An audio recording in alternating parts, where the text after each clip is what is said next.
So let's talk about making space for emotions.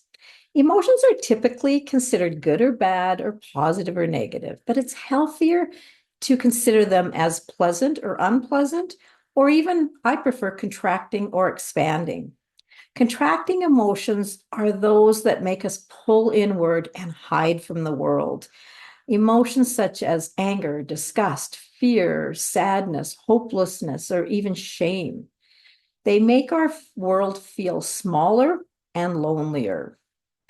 Conversely, expanding emotions are those that make our spirits just soar, bringing forth an abundance of possibilities and opportunities for us. These encompass things like satisfaction, trust, optimism, acceptance, understanding, love, joy, peace. The reality is that all emotions are beneficial for our development. But being beneficial doesn't mean that they're all pleasant to experience. Everyone experiences emotions that are difficult or uncomfortable to be with. For those, for some people, these include emotions that we consider the contracting emotions, the anger, sadness, embarrassment, shame. But for others, they have trouble with the expanding emotions, maybe things like affection, appreciation, or even joy. Either way, the struggle to experience these feelings within ourselves or to support them within other people is really limiting. Recognizing that the way people experience emotions will be different based on their own circumstances, and it's valuable to see it that way.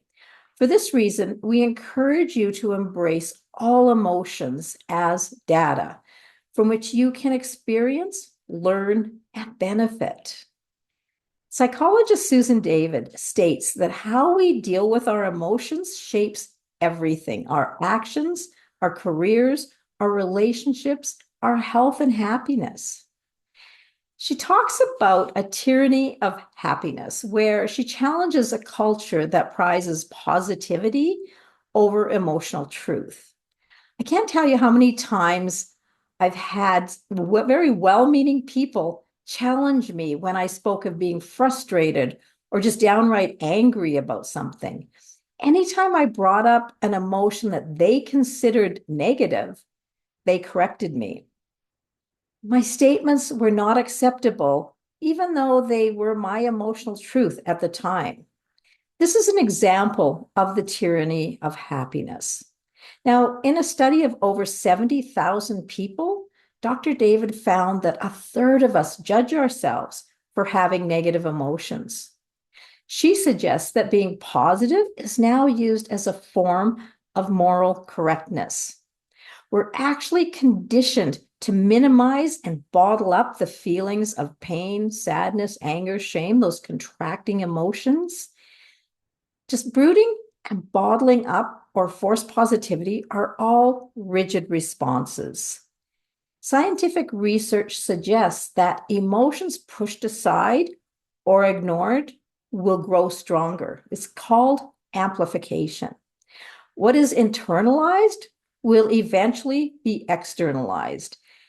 And most often it's just not pretty. I've seen this happen, trust me. It takes courage to experience your emotional truth, and even more courage to embrace the full range of your emotions. The goal is to acknowledge them and then move the vibratory frequency of your emotions up the emotional scale into the realm of expanding emotions. We offer all kinds of strategies, tips, tricks for doing this. So stay tuned with Awakening Consciously. Awakening Consciously. And remember, emotions are neither good or bad, right or wrong, positive or negative. They're just real and true.